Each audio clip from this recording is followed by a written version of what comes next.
الحمد لله وكفى وسلام على عباده الذين اصطفى أما بعد فقد قال الله تعالى في كلامه المجيد والفرقانه الحميد সবাই পড়েন আউযু বিল্লাহি মিনাশ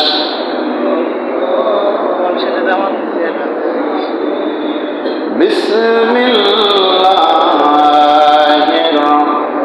রাহমানির সবাই পড়েন বিসমিল্লাহির রাহমানির রহিম ইন্নাল্লাহা ওয়া মালাইকাতাহু ইউসাল্লুনা আলান নবী ইয়া আইয়ুহাল্লাযীনা আমানু সাল্লু আলাইহি ওয়া সাল্লিমু তাসলিমা আল্লাহুম্মা সাল্লি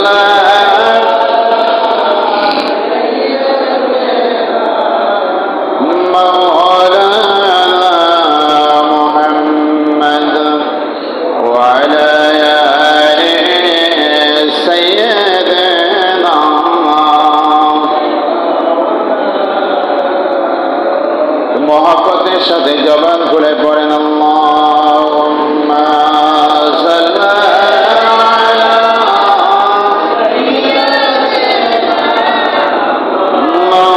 আলা মাওলানা মুহাম্মাদ ওয়া আলা আলিহি মাওলানা মুহাম্মাদ লক্ষ কোটি সালাম জানাই আমার জিন্দা নবীর কদমে যার খাতিরে নাজাত পাব রজা হাসরের ময়দানে আল্লাহুম্মা সাল্লি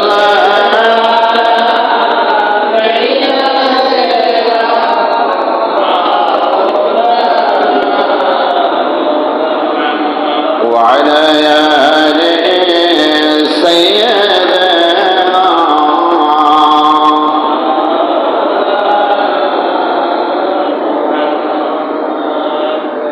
بلغ العلا بكماله كشف الدجى بجماله حسنت جميع خصاله صل عليه وآله الصلاة والسلام عليك يا رسول الله الصلاة والسلام عليك يا حبيب الله الصلاة والسلام عليك يا شفيع المذنبين الصلاة والسلام عليك يا رحمة للعالمين সকলে মহান রবের দরবারে কোটি কোটি শুকর আদায় করেন আলহামদুলিল্লাহ। আর একটু জোরে সবাই, কারো জবান বন্ধ রাখবেন না। আজকে কিসের দিন? ঈদের দিন। ঈদ মানে কি? খুশি, খুশির দিন। ঈদের দিনের অন্যতম সুন্নাত হলো হাসি খুশি থাকা, দয়াল নবীজির সুন্নাত। এই জন্য মুখ গোমরা করে বসে থাকবেন না। বিশেষ করে সুবহানাল্লাহ, আলহামদুলিল্লাহ, জিকির, দুরূদ শরীফ, নবীজির সালাম, এই সময় কেউ জবান বন্ধ রাখবেন না। আল্লাহ তাআলার তাসবিহ পড়লে, আল্লাহ তাআলার জিকির করলে, দয়াল নবীজির উপরে দুরূদ পড়লে, সালাম দিলে আল্লাহ তাআলা খুশি হয়। সুবহানাল্লাহ। আজকে ঈদের দিন পেয়ে আমরা খুশি না বেজান? আজকে ঈদের দিন, খুশির দিন।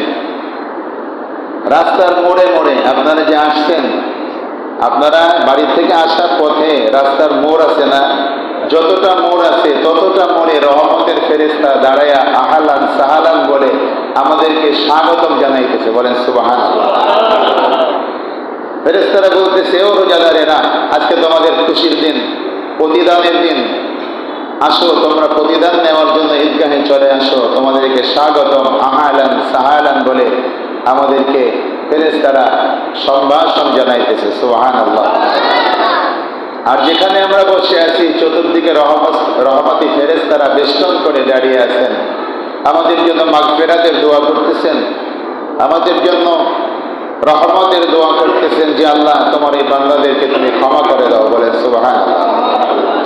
ঈদের দিন সম্মানিত ওলামায়ে কেরামগণ উপস্থিত, মসজিদ কমিটির সম্মানিত সাধারণ সম্পাদক, আমার প্রাণপ্রিয় ভাই আল্লাহ সাইদুর রহমান সাইদ ভাইজান, কোষাধ্যক্ষ মামুন ব্যাপারী সহ আমার প্রবীণ জাকের ভাইরা, দূর দূরান্ত থেকে আগত এবং অত্র এলাকার আমার আশেকান জাকেরান ধর্মপ্রাণ মুসলমান ভাইরা, আমার প্রিয় সকল বয়সী সকল পেশা পর্দার আড়ালের মা বোনদের প্রতি জানাই সালাম, আসসালামু আলাইকুম ওয়া রাহমাতুল্লাহ।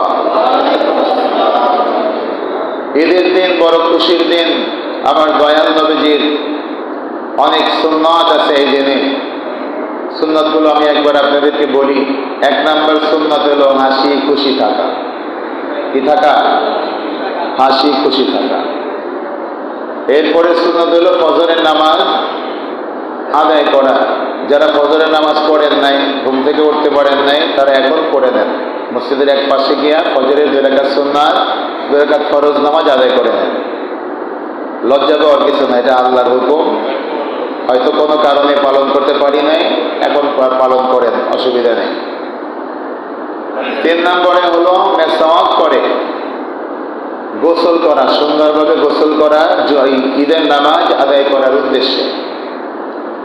এরপরে খেজুর অথবা মিষ্টান্ন, হালাল খাবার, আপনি মিষ্টি জাতীয় খাবার খাবেন, এটা সুন্নাত। দয়াল নবীজি ঈদুল ফিতরে মিষ্টি খেয়ে, মিষ্টান্ন খেয়ে, খেজুর খেয়ে তারপরে ঈদগাহে আসতেন। আমাদেরকেও তাই করতে হবে। ঈদগাহে আসার সময় বেশি দূরে না হলে আমাদেরকে পায়ে হেঁটে আসার সুন্নাত। এক পথে ঈদগাহে আসার সুন্নাত, যাওয়ার সময় অন্য পথে বাড়িতে যাওয়া, পায়ে হেঁটে যাওয়া সুন্নাত।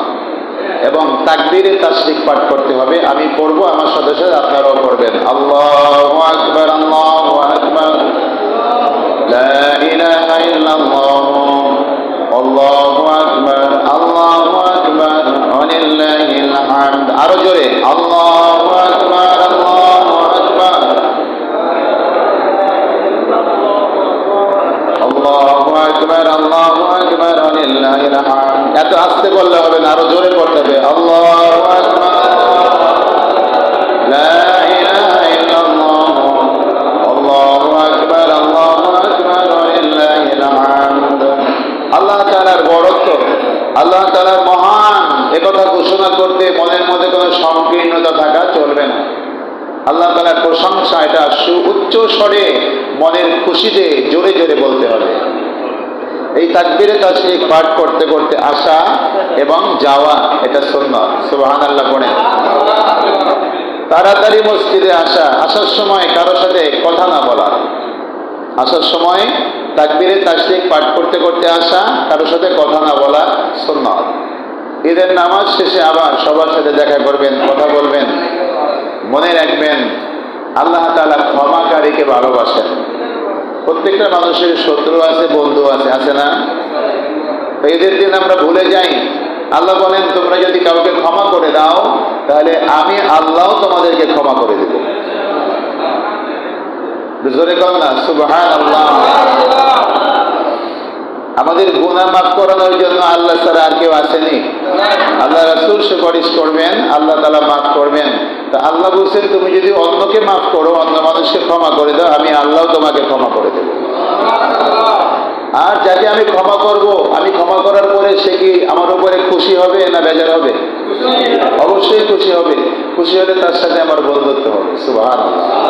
তাই ক্ষমায় শান্তি আনে, আর রাগ মানুষকে ধ্বংস করে। ঠিক কিনা বলেন? আমার প্রিয় ভাইরা, আমার দয়াল নবীজি বলেন, فأحمدوا ربكم على استكمال صومكم وكبروا كما أمر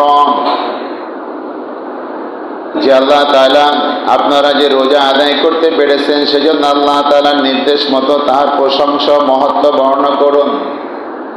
বলেন আল্লাহু আকবার, আল্লাহু আকবার, লা ইলাহা ইল্লাল্লাহ, আল্লাহু আকবার, আল্লাহু আকবার, লিল্লাহিল হামদ। وأنفقوا من خالص الأعمال وطيب الكسب الحلال, আর খাঁটি হালাল উপার্জন যা করেছেন তা থেকে কিছু অংশ আল্লাহ তাআলার রাস্তায় খরচ করেন। قال رسول الله صلى الله عليه وسلم إذا كان يوم عيد الفطر وقافت الملائكة على أبواب الطرق, ঈদুল ফিতরের দিন ফেরেশতাগণ রাস্তার মুখে মুখে দাঁড়াইয়া দাঁড়াইয়া চিৎকার করিয়া বলিতে থাকেন, হে মুসলিম, নেক কাজের প্রতিদান নেওয়ার জন্য আসো। সুবহানাল্লাহ। নেক কাজে ক্ষমতা দাতা হতে সবের অধিকদাতা প্রতিপালক আল্লাহ তাআলার নিকটে অতি শীঘ্র চলে আসো। তোমরা রাত ভরে ইবাদত করেছো, দিন ভরে না খেয়ে রোজা রেখেছো, সময় না হলে তোমরা ইফতার করো নাই। আমার আল্লাহ তাআলা বলেছেন আসসাউনি ওয়া আনা আজজি বি, সমস্ত ইবাদতের সওয়াব হিসাবে, পুরস্কার হিসাবে জান্নাত দিব, বাড়ি দিব, গাড়ি দিব, দালান কোঠা দিব, হুর গেলমান দিব, নাজ নেয়ামত দিব, কিন্তু এই রোজা একমাত্র আমি আল্লাহ আমার জন্য তোমরা রেখেছো। ওয়ানা আজজি বিহি, আর এর প্রতিদান আমি আল্লাহ আমার নিজ হাতে তোমাদেরকে দান করব। বলেন সুবহানাল্লাহ। হাসরের ময়দানে আমার আল্লাহ বলবেন, ও বান্দা রোজা কেন রেখেছো? বলবে আল্লাহ আপনার খুশির জন্য, আপনার হুকুম ছিল রোজা রাখা, তাই রেখেছি। রোজা রেখে মিথ্যা কথা বলি নাই, রোজা রেখে গীবত করি নাই, রোজা রেখে সুদ খাই নাই, ঘুষ খাই নাই, মানুষকে কষ্ট দেই না, আত্মসংযম করেছি, আত্মশুদ্ধ করেছি। আমার আল্লাহ বলবেন আমি জানি ও বান্দা আমার জন্য রোজা রেখেছো, তোমার সামনে কত মানুষ ভালো ভালো খাবার খেয়েছে, কত সুস্বাদু খাবার তোমার কাছে ছিল, ইচ্ছা করলে তুমি খেতে পারতে কিন্তু খাও নাই। আমি আল্লাহ তাআলা এর বিনিময় এখন তোমাকে দান করব। বলেন সুবহানাল্লাহ। ভাই দয়া করে হেলান দিয়ে বসবেন না, কারণ ঘুম এসে যাবে, ঘুম আসলে উজু থাকবে না। ওই ওনার ঘুমাইছে মনে হয়, উঠান, সামনে আসেন, কাতারে শুরু হয়ে বসেন। এই ভাইকে ডাক দেন, সামনে এসে বসতে বলেন। এই ঘুম পড়ছে, হেলান দেওয়া যাবে না, হেলান দিলেই ঘুম আসবে। সামনে আসেন, আর ঘুম আসলে উজু যাবে, উজু গেলে আপনার নামাজ হবে না। এই জন্য হেলান দিয়ে আপাতত বসে না, নামাজের পরে আরাম করেন, সমস্যা নেই।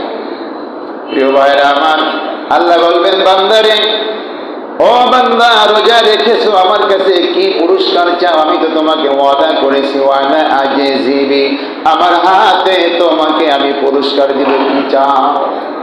তো আমাদের দুনিয়ার চিন্তা ভাবনার চেয়ে জান্নাতের চিন্তা ভাবনা থাকবে অনেক উন্নত। সুবহানাল্লাহ। কত উন্নত, এর কোনো সীমা নাই। যারা মাসে 10,000 টাকা কামাই করে আমার মতো, এদের চিন্তা, আর যারা মাসে কোটি টাকা কামাই করে এদের চিন্তা কি এক হয়? হয় না। কোটি টাকার চিন্তা হলো, তাদের হিসাব হলো লাখের নিচে হিসাব নাই। আর আমরা 1000 টাকা কামাই করলে আমাদের হিসাব হয় 20 টাকা, 50 টাকা, 100, 500 টাকার মধ্যে, তাই না? আর কোটির হিসাব হয় লাখ, 2 লাখ, 5 লাখ, 10 লাখ। কোন জিনিসের দাম যদি 1 কোটি, 1.5 কোটি টাকা হয়, তা 5 লাখ কম দিয়ে নেয়, হয় না? এদের কাছে 5 লাখ কিছু না, কিন্তু আমাদের কাছে 50 টাকা অনেক দামি। দুনিয়ার চিন্তা ভাবনা জান্নাতের চিন্তা ভাবনা কিন্তু এক না, এটা অনেক উন্নত থাকবে। আল্লাহ বলবেন বান্দা তুমি আমার কাছে চাও, আমি তোমাকে দেব। বান্দা কি বলবে জানেন? আমরা বলবো রব্বুল আলামিন তোমার কাছে কিছুই চাই না, তুমি যে আমাকে দিদার দিয়েছো, তোমাকে আমি দেখতে পেয়েছি, এর চেয়ে বেশি কিছু আমার আর দরকার নাই। বলেন সুবহানাল্লাহ। কারণ আশিক যখন মাশউককে পেয়ে যায় তখন তার আর কোনো কিছুর দরকার হয় না। একটা ছোট্ট উদাহরণ দেই, কেউ খারাপ মাইন্ডে নিয়েন না, আবার খারাপ দিকে নিয়েন না, ভালোর জন্য বলতেছি। এই দুনিয়ার কিছু অবৈধ প্রেম আছে না, ছেলে আর মেয়ে প্রেম করে না, কথা বলে করে। কোটিপতির মেয়েরা রিকশাওয়ালা ছেলেদের কাছে যখন সম্পর্ক হয়, মানে যখন তাদের সাথে প্রেম হয়, তখন চলে যায়, তোমার বাপের কত টাকা পয়সা আছে, তুমি এইগুলো বাদ দিয়ে আমার কাছে কেন আসবা? তো বলে আমার কিছু দরকার নাই, তুমি হইলেই হইব, দরকার রাস্তার পাশে ঘুমাবো, কাজ করবা, এক বেলা খাবো, 3 বেলা 2 বেলা না খাইয়ে থাকবো, তাও আমি তোমারে চাই। সুবহানাল্লাহ করো। এটার মধ্যে অনেক শিক্ষা আছে, প্রত্যেকটা জিনিসের মধ্যে 2টা শিক্ষা, একটা ভালো আর একটা খারাপ। তো আমরা তখন বলবো রব্বুল আলামিন তোমার দিদার আমি পেয়ে গেছি, আমার আর কিছুই দরকার নাই আল্লাহ, তোমাকে পেয়ে আমি খুশি। আমার রাসূলকে ভালোবাসতে হবে আল্লাহ তাআলাকে পাওয়ার জন্য। আমরা আল্লাহর ওলিদের কাছে যাই এই আল্লাহ তাআলাকে পাওয়ার জন্য, আর ওলি আল্লাহদের কাছে যাই এই আল্লাহ তাআলাকে পাওয়ার জন্য। মাকসুদ একটা, সেটা হচ্ছে আমার মহান আল্লাহ তাআলাকে খুশি করা। ঠিক কিনা বলে? লা ইলাহা ইল্লাল্লাহ। আরেকটু জোরে লা ইলাহা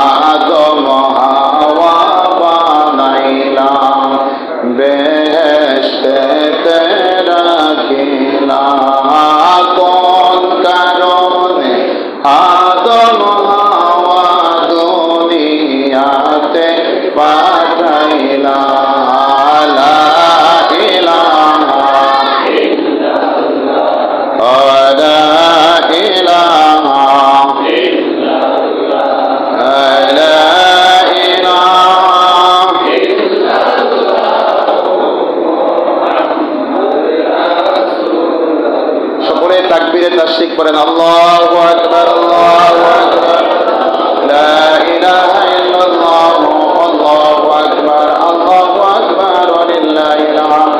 আরো জোরে উচ্চ স্বরে আল্লাহু আকবার, লা ইলাহা ইল্লাল্লাহ, আল্লাহু আকবার, আল্লাহু আকবার, ওয়া লিল্লাহিল হামদ। অর্থ হলো আল্লাহ তাআলা মহান, আল্লাহ তাআলা মহান। সুবহানাল্লাহ। লা ইলাহা ইল্লাল্লাহ, আমার আল্লাহ ছাড়া আর কোন ইলাহা নাই। আসেনি? আর কোন ইলাহা নাই। আল্লাহু আকবার, আল্লাহর কসম করে বলি আল্লাহ তুমি এক, তুমি মহান। সুবহানাল্লাহ। আল্লাহু আকবার, আল্লাহু আকবার, আমি কসম করে বলতেছি আল্লাহ তুমি মহান, তোমার চেয়ে বড় আর কেউ নাই। আল্লাহ তুমি মহান। ওয়ালিল্লাহিল হামদ, আর যত প্রশংসা আছে সব কিছু আল্লাহ তোমার জন্য। তাহলে মহব্বতের সাথে বলেন আল্লাহু আকবার, আল্লাহু আকবার, লা ইলাহা ইল্লাল্লাহ, আল্লাহু আকবার, আল্লাহু আকবার, ওয়ালিল্লাহিল হামদ। আল মুজাদ্দিদ জামে মসজিদে আমাদের সময় দেওয়া হয়েছে 8টা 30 মিনিটের সময়, আর বেশি সময় নাই, 15 মিনিট সময় বাকি আছে। আপনারা যারা এখনো রাস্তায় আছেন, বাড়িতে আছেন, আপনারা তাড়াতাড়ি চলে আসেন। আমরা যত সময় নামাজ পড়তে পারি, আমাদের যত সময় নামাজ শুরু হবে ইনশাআল্লাহ। তো ঈদের নামাজ যদি না পান তাহলে আর কিছু বলার নেই। আল্লাহ তাআলা যেন আমাদের সবাইকে মাহে রমজানের সকল পুরস্কার দান করেন, বলেন আমিন। আমার প্রিয় ভাইরা, ফেরেশতারা ডেকে ডেকে বলতেছে, ও দুনিয়ার মানুষেরা, রাতে আল্লাহ তাআলার ইবাদত করার হুকুম করা হয়েছিল, তোমরা তা করেছো। দিনের বেলা রোজা রাখার হুকুম দেওয়া হয়েছিল, তোমরা তা রেখেছো। আর আল্লাহ তাআলার হুকুম মতো গরিব দুঃখীকে তোমরা সদকায়ে ফিতর দান করেছো, যাকাত প্রদান করেছো, সদকা করেছো, দান করেছো। আজ তাহার পুরস্কার গ্রহণ করার দিন, তোমরা তাড়াতাড়ি মসজিদে চলে আসো, বলেন সুবহানাল্লাহ। এরপরে যখন আমরা ঈদের জামাত আদায় করি, ঈদের জামাত আদায় করার পরে ফেরেশতারা আবার উচ্চ স্বরে ডাক দিয়া ঘোষণা করে। কি ঘোষণা করে? ফেরেশতারা বলতেছে, একজন ফেরেশতা উচ্চ স্বরে বলে, আমার আল্লাহ তাআলা তোমাদেরকে ক্ষমা করে দিয়েছেন, বলেন সুবহানাল্লাহ। আলা ইন্না রাব্বাকুম ক্বাদ গাফারা লাকুম, আমার মহান রব্বুল আলামিন তোমাদেরকে ক্ষমা করে দিয়েছে। এর চেয়ে বড় কিছু আর আছে? ক্ষমার ঘোষণা যদি আমরা পেয়ে যাই, আমাদের আর চিন্তার কোনো কারণ আছে? লা খাউফুন আলাইহিম ওয়ালা হুম ইয়াহজানুন। ভাই এইদিকে তাকান, ওইদিকে তাকালে কিছু দেখা যাবে না, লোক আসবে বসবে, স্বাভাবিক। আমরা কাতারে বসবো এমন ভাবে যেন কাতারগুলো ফিল আপ হয়, ঠিক আছে? এইভাবে বসেন, যারা আসতেছে তারা যেন বসতে পারে। নিচতলা ফিল আপ হয়ে গেছে, আপনারা দোতলায় যান। দোতলা, তিনতলা, চারতলা খোলা আছে ইনশাআল্লাহ, পর্যাপ্ত জায়গা আছে। পর্যায়ক্রমে আপনারা উপরের দিকে চলে যান। আমার প্রিয় ভাইরা, যারা মসজিদে এসেছেন মেহরবানি করে কেউ কথা বলবেন না, গল্প করবেন না। নামাজ শেষ করার পরে আপনারা যত গল্প দরকার করবেন, অসুবিধা নেই। নামাজ শেষ হওয়া পর্যন্ত আল্লাহ তাআলাকে রাজি খুশি করার জন্য আমার দয়াল নবীর আদর্শ আমরা কোনো কথাবার্তা বলবো না ইনশাআল্লাহ। সবাইকে ঈদের শুভেচ্ছা জানাই। আলহাজ আব্দুর রহিম খান সাহেবের পক্ষ থেকে ঈদের শুভেচ্ছা জানাই। মসজিদ কমিটির পক্ষ থেকে ঈদের শুভেচ্ছা জানাই। আমার পক্ষ থেকে ঈদের শুভেচ্ছা জানাই। ঈদ মোবারক। আবার তাকবীরে তাশরিক পড়েন, আল্লাহু আকবার, আল্লাহু আকবার।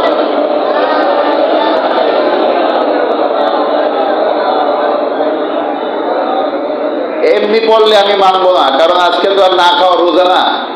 সকালে খাইয়ে আসছেন সবাই, জোরে জোরে পড়তে হবে, আল্লাহু আকবার।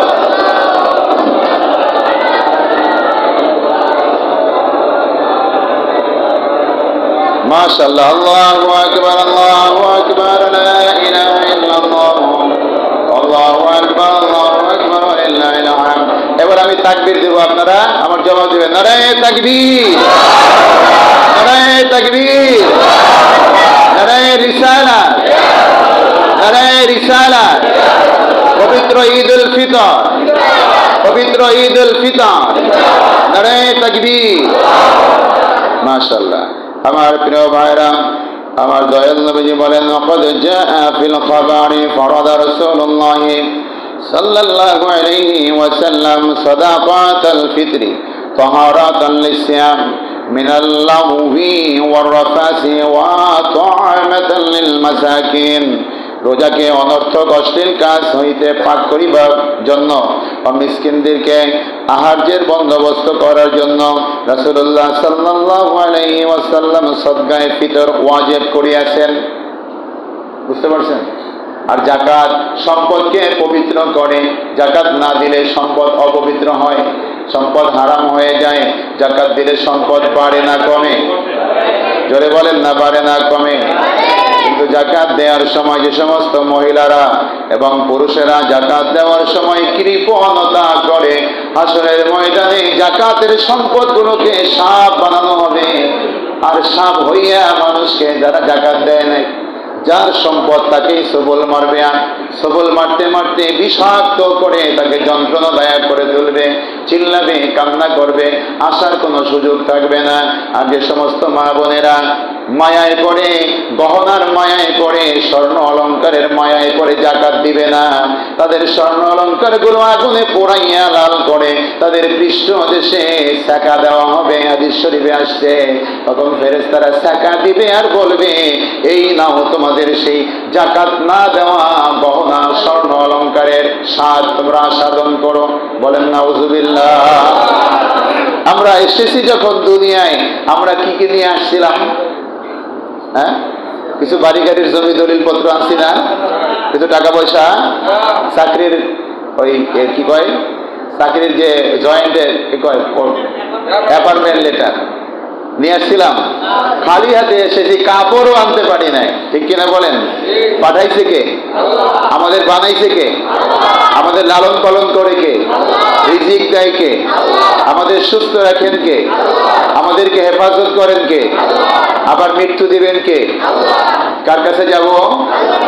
এই জীবনটা আল্লাহ তাআলার দেয়া। আমাদের জীবন বিধান হলো মহাগ্রন্থ আল কুরআন, যে আল্লাহ বানাইছে, যে আল্লাহ লালন পালন করে।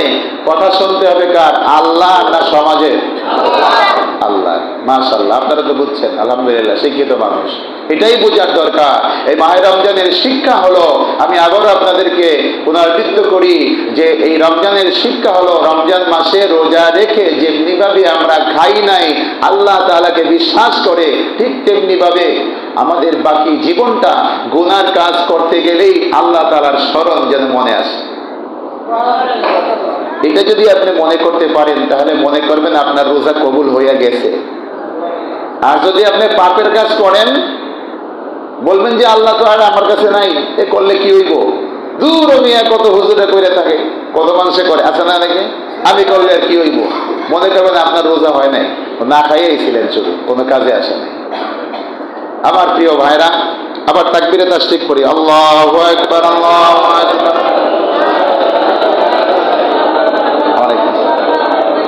ওয়ালিল্লাহিল হামদ। জোরে জোরে আল্লাহু আকবার, আল্লাহু আকবার।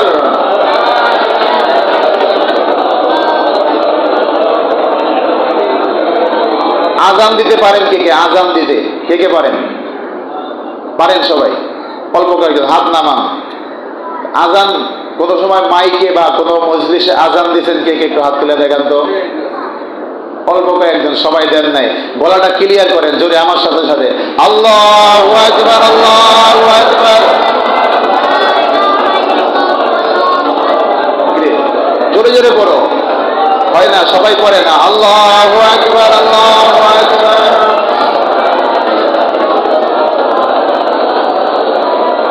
ওয়ালিল্লাহিল হামদ। আযান দেওয়া আমাদের দরকার আছে না নাই? আযান শেখার দরকার, একামত শিখে রাখার দরকার। এমন জায়গায় গেছি যে নিজের আযান দেয়া, একামত দিয়ে নামাজ আদায় করার দরকার। এটা প্রত্যেকটা মুসলমানের শেখা ফরজ, শুধু দরকার না, এটা কি ফরজ।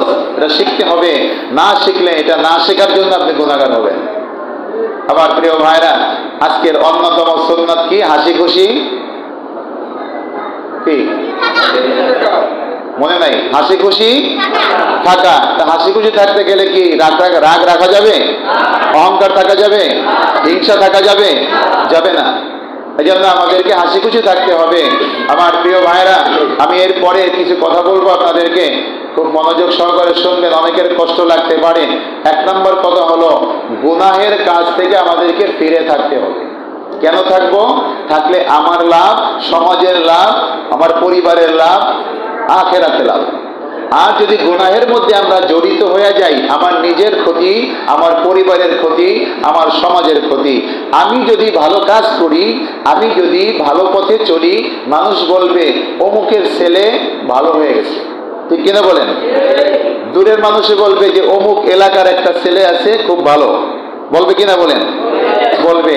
আবার দূর থেকে বলবে যে অমুক জেলার একটা ছেলে আছে খুব ভালো, বলবে না? আর যদি আমি এমন অপরাধ করি, খারাপ কাজ করি, সেটাও মানুষে বলবে কি, যে অমুকের ছেলে যথেষ্ট মানে মারাত্মক খারাপ, এমন খারাপ ছেলে এক দুনিয়ায় নাই। এটাও কিন্তু কি, একটা হলো সুনাম আর একটা হলো বদনাম। আবার দূর থেকে মানুষ বলবে যে অমুক এলাকার ছেলেটা খুবই খারাপ, শুনছি অমুকের ছেলে অমুক এলাকায় বাড়ি, খুবই মারাত্মক খারাপ। আবার দূর থেকে বলবে অমুক জেলার ছেলেটা খুব খারাপ। এরকম আমরা বলি না? কথা বলেন, বলি কিনা? তাহলে আমি মনে করবেন না যে আমি একাই, আমার সবকিছু আমার একার মধ্যে আমি যা কিছু তা করবো, তা না। আমি হলো আমার পরিবার, আমার সমাজ, আমার দেশ নিয়া, শুধু তাই না, আমার জাতি নিয়া, ঠিক কিনা বলেন? কোন মুসলমান যদি কোনো খারাপ কাজ করে, বিজাতিরা বলে দেখো মুসলমান এই খারাপ কাজ করছে। আবার বিধর্মীরা যদি কোনো খারাপ কাজ করে, আমরা বলি না যে দেখো ওই অমুক ধর্মের লোক খারাপ কাজ করছে। তাহলে আমরা খারাপ কাজ করলে শুধু আমার নিজের একার গুনাহ হয় না, আমার সবার জন্য আমি ক্ষতির কারণ হয়ে দাঁড়াই। আর আমি যদি ভালো চরিত্রের অধিকারী হই, তাহলে আমি সবার জন্য একজন ভালো, একটা কল্যাণময় মানুষ হব, ঠিক কিনা বলেন? তাহলে ভালো হইতে কি পয়সা লাগেনি? একটা কথা আছে না, ভালো হইতে পয়সা লাগে না। আসলে কিন্তু পয়সা লাগে না, শুধু মনের সৎ ইচ্ছার অভাব। মানে সৎ ইচ্ছা যদি থাকে, তাহলে ভালো হওয়া আমাদের জন্য সহজ, ঠিক না বেঠি? তাই সম্পদ কিন্তু আমরা দুনিয়ায় নিয়ে আসি নাই, যাওয়ার সময় খালি হাতে যাব। আল্লাহর হুকুম মতো যাকাত ঠিক মতো দিয়ে দিবেন, সদকায়ে ফিতর দিবেন এবং দান করবেন সাধ্য মতো। আপনার নিজে থাকা খাওয়ার পরে যা আছে তা থেকে আত্মীয় স্বজন এবং আশেপাশে যারা গরিব আছে তাদেরকে অবশ্যই দান করবেন, এটা সুন্নাত। আজকে সহ আমাদের জীবনের এই রমজানের যত শিক্ষা আছে, আমাদের মৃত্যু পর্যন্ত যেন এই শিক্ষা আমাদের জীবনে আমল করতে পারি। সকলে বলেন আমিন। আল্লাহ তাআলা আমাদের সবাইকে যেন ভালো রাখেন, সুস্থ রাখেন, আল্লাহ তাআলার রহমতের চাদর দিয়ে ঢেকে রাখেন। সকলে বলেন আমিন। তাকবীরে তাশরিক করেন, আল্লাহু আকবার, আল্লাহু আকবার।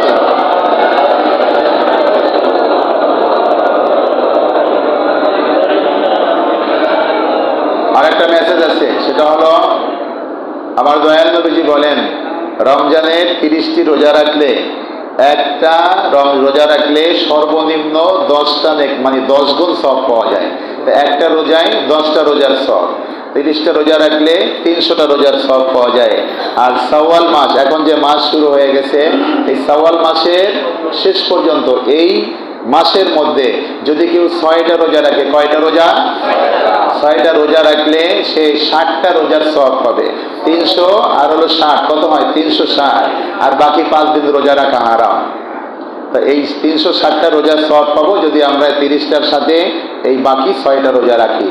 আর একটা অনুরোধ করি, অনুরোধটা হলো এই যে যারা রোজা রাখতে পারেন না বা যে কোনো কারণে রাখেন নাই, আল্লাহর কাছে তওবা পড়েন, তওবা পড়ে এই রোজাগুলো কাজা করেন, হয়তোবা আল্লাহ এর উসিলায় আমাদেরকে মাফ করবেন।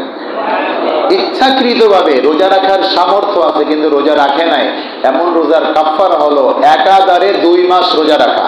কয় মাস? 2 মাস। দেখা গেল যে 59টা রাখলাম, একটা রাখাতে পারি নাই, ভেঙে ফেললাম, আবার ওই সময় থেকে আবার 2 মাস লাগাতার। এটা হলো এই রোজার শাস্তি। তাহলে আমরা চিন্তা করেন, আমরা যারা রোজা রাখি না ইচ্ছাকৃতভাবে, তাদের কতটা রোজা আমাদের কাফারা হয়ে গেছে।